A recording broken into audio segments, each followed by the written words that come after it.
journey starts early for us to get to Magic Millions. We're getting up at 1 o'clock in the morning to hopefully load these horses by sort of 1:30, 2 o'clock.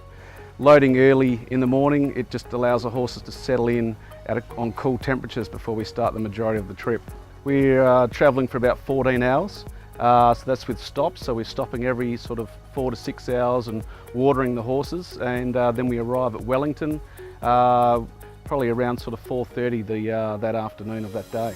The sale grounds are up here in Queensland, and obviously there's a lot of local vendors up here, but a lot of people have had to ship their horses in. We've got horses coming in from New South Wales in the Hunter Valley there, and also down in Victoria.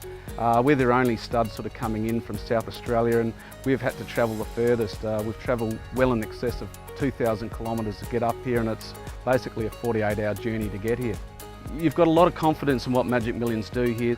It's vitally important, this sale, to the whole of the racing industry and the breeding industry. It's the first sale we're kicking off in Australia. It's one of the leading sales that we have here in Australia. With the long trip we've got to transport, we start a good sort of 2 days preparing the horses prior to the departure date.